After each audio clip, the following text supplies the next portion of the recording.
Hi everyone, Amber here. Welcome back to my channel and welcome to day one of my 5 Days of Fall series here on YouTube. This is a video series in which there will be a new tutorial every day in a row for 5 days where I will be showing you some fun mini albums that you can create to document all of your fall memories this year. So definitely stay tuned over the next 4 days for 4 more fun tutorials, but in today's video I will be sharing with you how to create this acetate mini album. So to start, I'm taking a piece of acetate or transparency paper that measures 5.5 inches by 9 inches, and on the 9-inch side I'm going to score at 3.5 inches on both ends. This is going to give our mini album base a nice 2-inch width spine. So we're going to have a lot of room to put our pocket and our little mini album inside of it. I had to bring it closer to my face to make sure I was folding on the actual score lines. And now I'm going to mat the project. So this is optional if you want a clear base, that's totally up to you. I wanted to mat it, I just like the look of it. So my mats measure, I have 4 that measure 3.25 by 5.25 inch, and then for the spine I have 2 that measure 1.75 by 5.25 inch.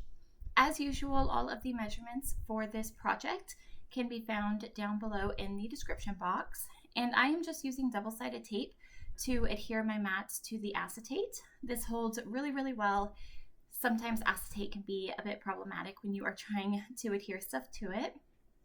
So now I'm just going to add my mats to the inside. I did that part off camera just so I could really pay attention to detail and make sure I lined everything up properly. So for the mini album aspect of this project, I have these 3x4 journaling cards that came in the 12x12 paper pad from the Magical Forest collection, which is the one that I'm using. And I just cut those up, back them with some pretty patterned papers, and now I'm adding my binder rings to the album. So I had a template there that I created. You can create your own or just mark it out so that your binder rings will fit nicely. The rings I'm using for this project measure 1.25 inch, so my holes needed to measure that as well, and I just punched them on the right side panel of my project base about 1/2 inch from either side. And then I am going to just add my binder rings to the project. And now I'm using those binder rings as a template for where to punch the holes on the actual journaling cards. So I'm going to punch on that one and then use that one as a guide to mark out a few more. And then since I am using my We Are Memory Keepers punch, I can punch through multiple pages at once. So I'm just going to do that. I used the power punch to punch through the acetate since acetate is very thick and can be hard to punch through sometimes. And for this, I'm just using my crocodile to have some smaller sized holes for the actual cards. So I think that using journaling cards for a project like this or any mini album in general is a great option because they are already embellished with cute images and sentiments, so you don't have to do too much decorating for them, and all you really have to do is just add your journaling and photos to the backs of them. So now that I have all of the holes punched in my journaling cards, I'm just adding them to the mini album base. And then I am going to move on to creating the pocket, which is going to go on the other side. So the pocket is made from a piece of paper that measures 5 by 11 inches. On the 5-inch side, I'm scoring at 1.25 inches. And on the 11-inch side, I'm scoring at 1, 2, 6, and 7 inches. As I said, all the measurements will be down below so you can follow along with that easier. So since I was using a 12x12 paper pad to create this project, my paper wasn't double-sided and I wanted to make the pocket more cohesive for the album.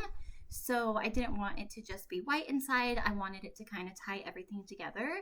So I just cut some small mats that I am just adding to the empty spaces of my template. And once I have that done, I am going to move on to actually assembling the project. So I'm starting by cutting those small squares in the center of the template into tabs. And then the 2 squares on either side at the top, I am just going to cut those off completely because we don't need them. And then I'm going to add my adhesive to those side panels at the bottom of our template. And then I'm going to flip the tabs in and add adhesive to the back of them. Then to assemble this, I'm just going to remove the backing of my tape, flip the tabs up, and adhere them to the inside of those other panels. And then I'm just going to remove the backing of my tape on those first panels we added adhesive to, flip the entire bottom part up, and adhere everything together. I'm using Velcro as my closure. You can use a magnet, a tie closure, ribbon, whatever you want. And then I'm going to use my same double-sided tape that I always use to adhere the pocket to the base. So I'm going to take my time when I do this. The pocket measures 3 by 4, and that is what the journaling cards measure. So I just want it to line up as perfectly as it can when I adhere it down. And once it's into place, it's time to embellish the project. So I am going to switch out these 2 journaling cards here so that the front of my mini album has a bit more color to it. And then here is a final flip through of this mini album. So I added a heart that is covered in rolled flowers to the cover. I added a bunch of dangly bits and charms and tassels to the spine. I stitched the word autumn to the spine itself. And then I just embellished the inside with lots of cute bits and pieces. So thank you guys so much for tuning in to today's video. I hope I will see you the next 4 days for the rest of the series. If you have any questions about making this project, feel free to leave them down below and I will do my best to help you out. And I will see you guys tomorrow with another fun fall mini album. Take care and happy crafting. Bye.